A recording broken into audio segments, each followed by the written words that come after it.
Hey, good evening, everybody, and welcome back to the JD Show. I'm your host, James. I have a very special guest for you guys tonight.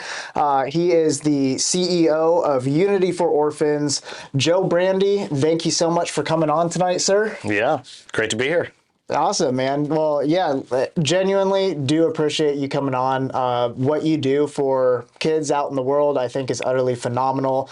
For those of you guys who know a little bit more about my background, I've actually volunteered with his nonprofit organization, going down to Tijuana and helping kids in need. And this is his full-time job, his full-time mission in life. So I think he's going to bring an incredible amount of knowledge for you guys who may not know anything about the suffering that happens in the world, as well as some other great insights. So Joe, why don't you go ahead and introduce yourself?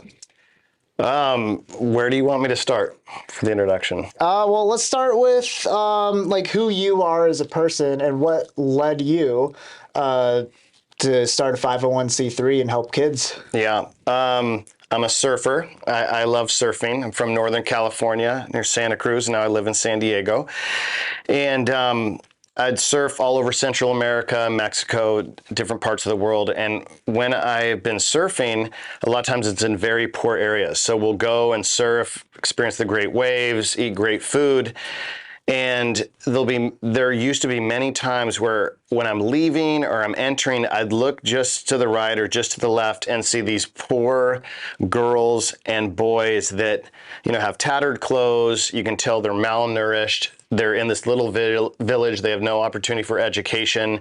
They're just going to be like working in their dad's like fishing boat, like a little tin fishing boat.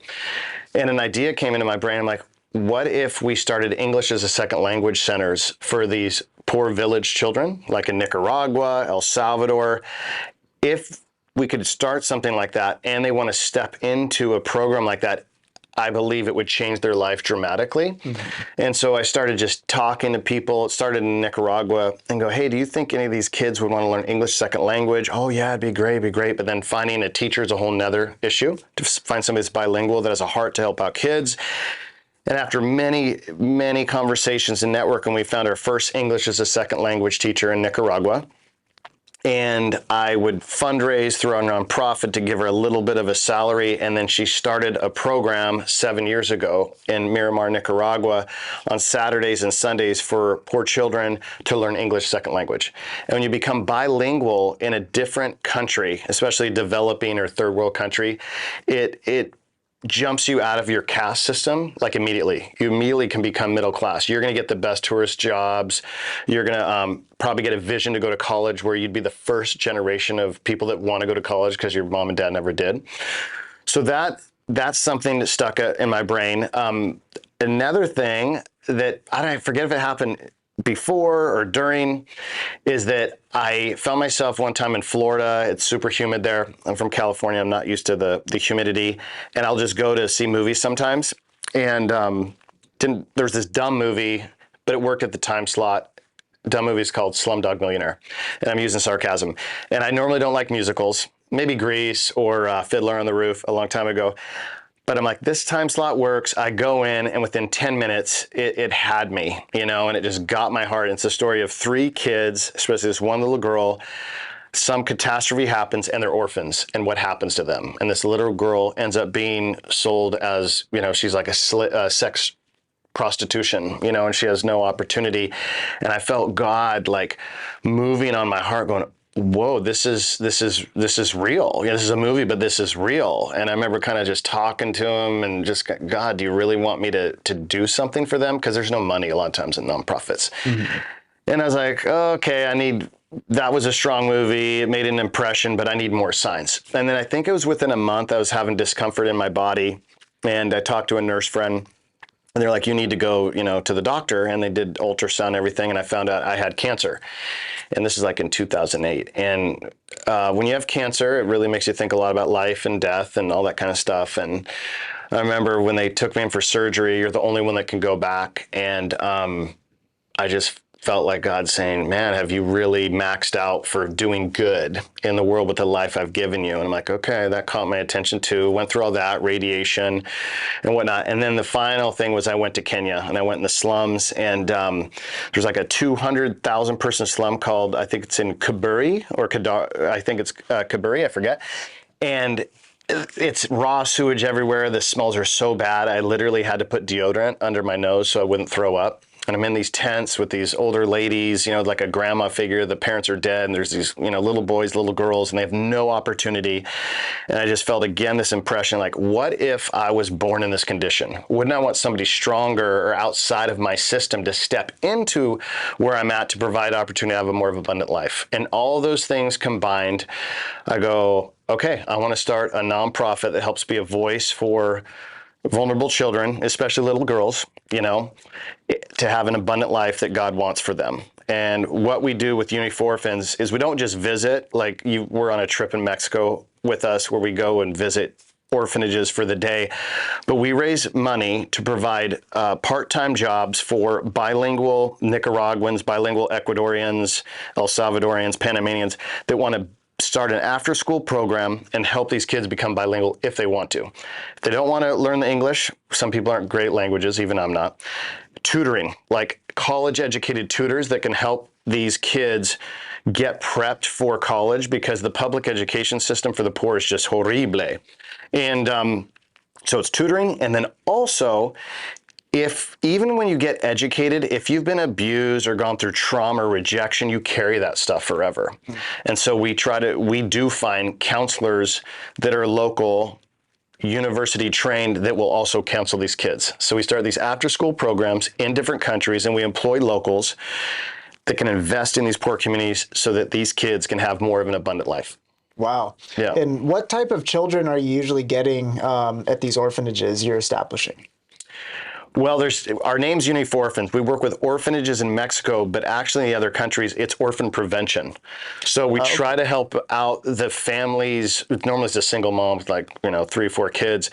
We're trying to help them not become orphan because of economic issues. Because a lot of times the orphans are... So you're actually heavily involved in the prevention process. That's, okay. yeah. So our name... That makes a lot of sense. Yeah, so we try to do orphan prevention so that the mom don't put the kids into an orphanage or give them to the state because they can't provide for them. So it's just, poverty. A lot of these boys and girls, they've sexually abused, economically abused, physically abused, shame, psychologically abused. And you have all this potential in these little beautiful kids that never get realized because they never had somebody step into their system to help heal them, help give them vision for the life, give them the education that only upper class Nicaraguans or Ecuadorians can pay for. Because when I travel and I meet somebody that's bilingual from a different country, I'm like, how do you learn English? And they say in school. And I say, what type of school? Private school.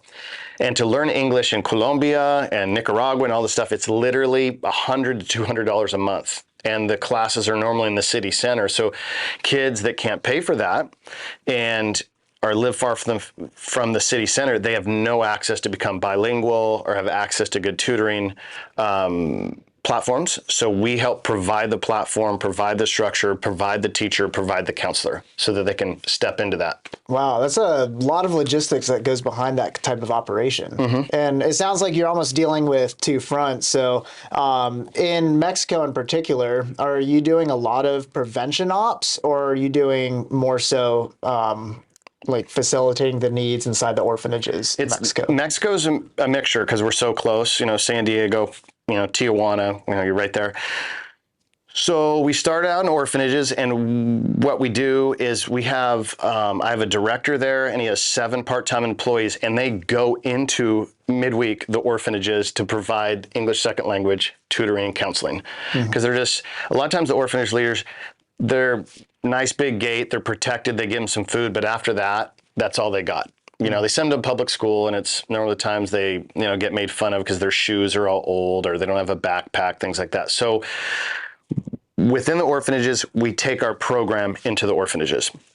We also have 2 community centers in Mexico with 70 to 90 kids, and we're taking our programs there to do orphan prevention. So it's kind of both and. Okay. So yeah, sounds like altogether you're working the prevention aspect like in the middle aspect with the orphanages, and then post that life to help them be successful adults, essentially.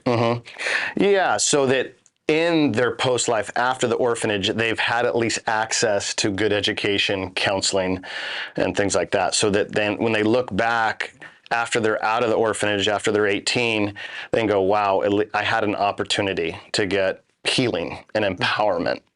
Wow, that's actually really amazing. And that's an incredibly smart idea too. I've never really looked at it from that perspective, because everyone can, see like unfortunate children in third world countries and be like, oh, wow, they need to get food, water, shelter, like the basic survival needs.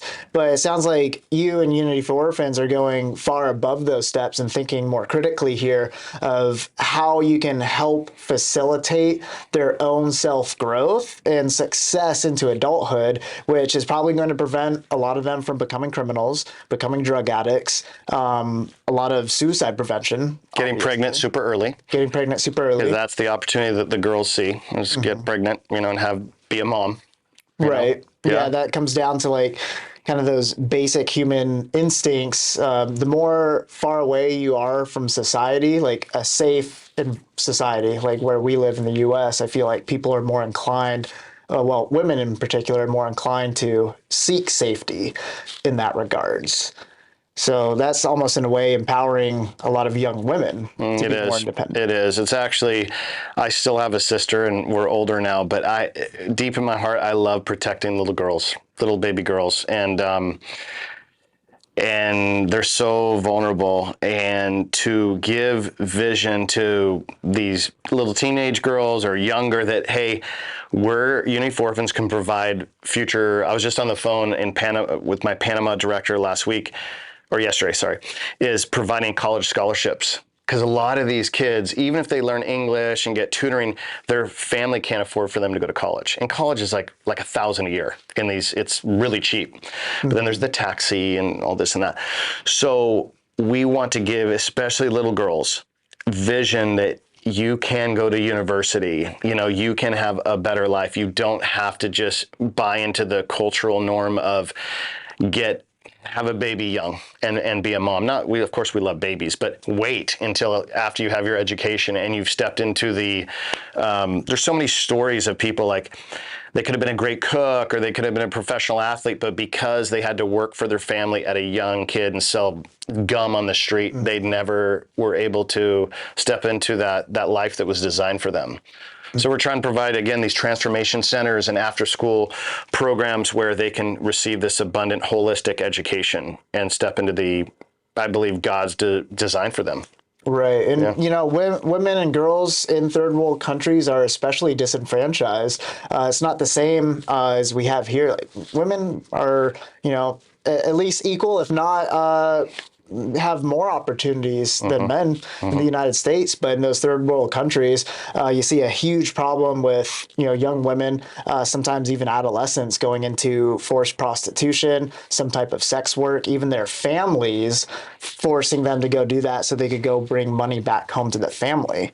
So you're also battling the what would you even call that? Not necessarily sex trafficking, because that's only a portion of it, but you're battling against sex work in general in a lot of these countries where that's a booming industry and it's still growing, which sex work actually does lead into sex trafficking sometimes. Oh, for sure. Yeah, for sure.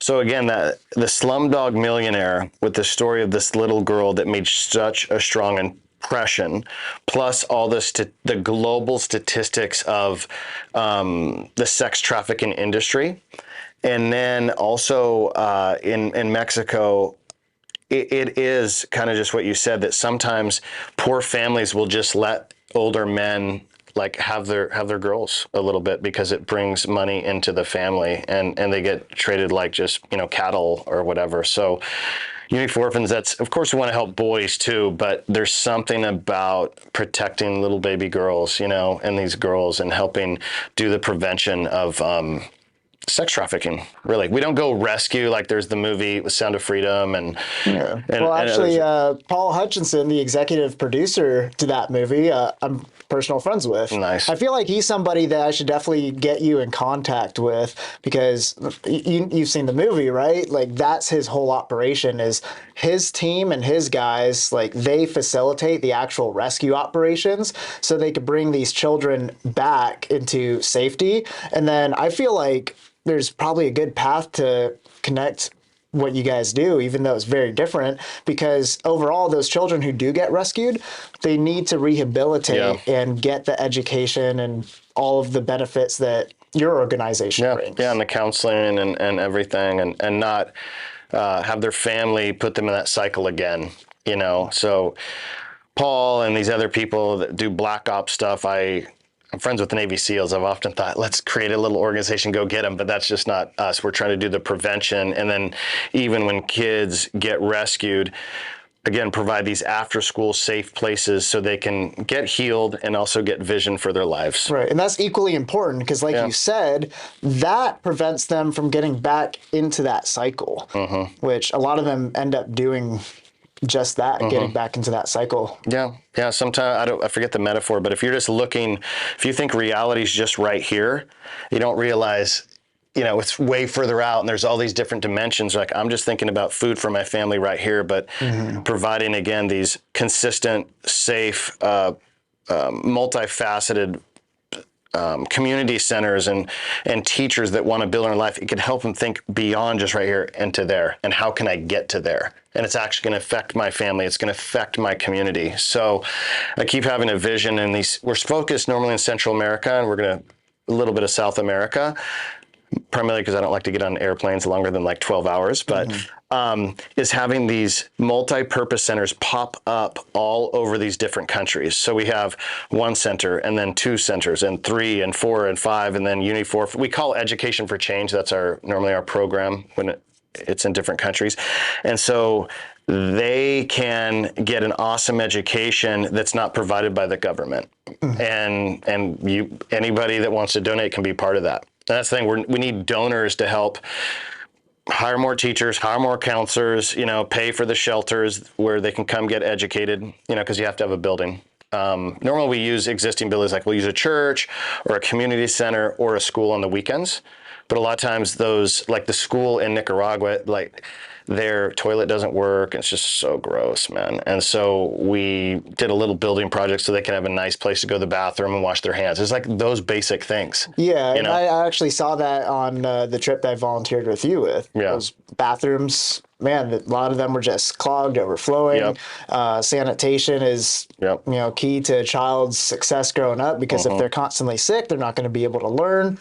So, yeah, I definitely understand how resources is going to be highly important. And then also for the viewers watching, where can they find your page to drop a donation if they want? Yeah. www.unityfororphans, and that's with the 4.com, unityfororphans.com.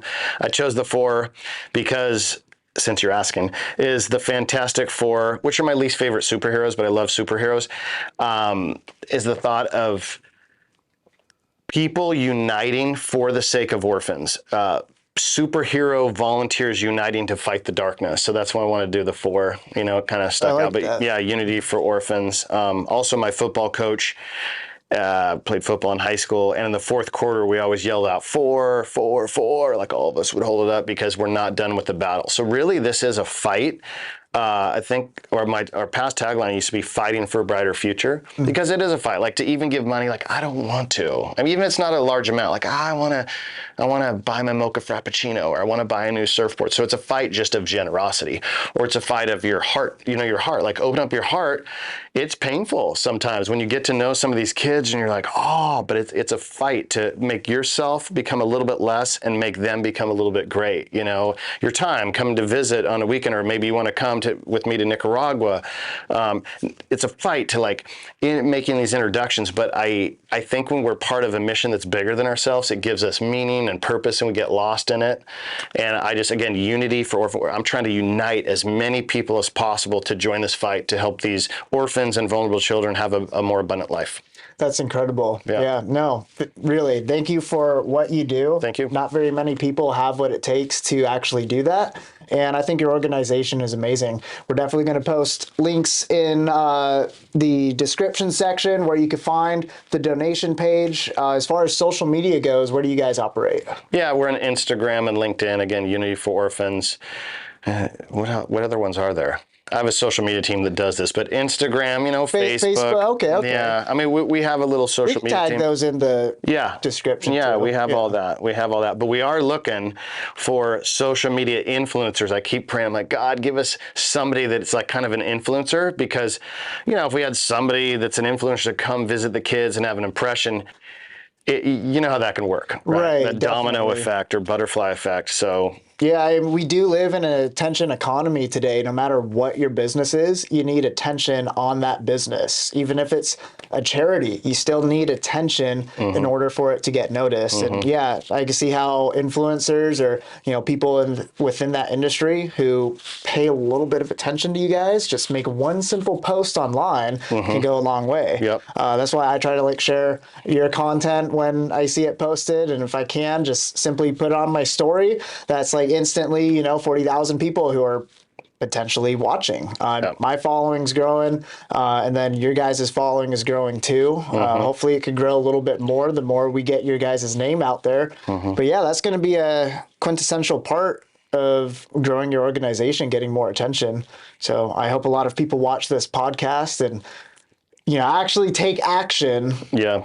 to step in. Most people don't take action. And that's the sad reality of the world that we live in today. Very few will take action to do the right thing. But those few that do make a big difference, like yourself. Yeah, thanks, brother. And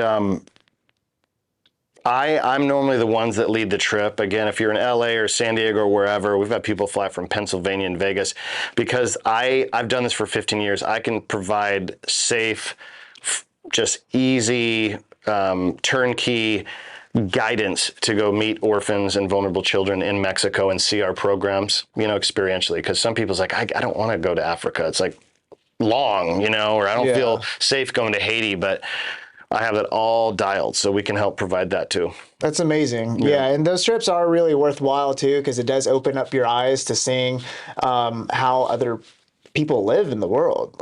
This right in our backyard, basically, and these poor kids, just you guys make the best of it, but it's still not ideal. They still don't have love of parents, which is really sad. Yeah. They live. You guys try to keep it as clean as possible, but still, Yeah. lack of resources, you could only go so far. But yeah, I'd highly recommend anybody come on one of those trips, especially if they're local in San Diego or Southern California. Just drive on down to you guys, and we could post some information for that too. Yeah. I've often, like Tony Robbins stuff and NLP, like practicing gratitude. I need the trips almost for myself too, to help. I don't have the shiny thing, or I don't own the house I want to own, or pick your thing, but it helps you. It's for them, and it's also for you. It helps you realize what gratitude we should have. So yeah, trips would be amazing on a couple different fronts. Yeah, and I love what you said about gratitude, because that's something that I try to think about every single night before I go to bed, because I do live a really good life, but I have my own hardships. But I also do realize other people have worse hardships. At least I have a very nice, clean home to go to. I have a really great vehicle that has more than I need to get around.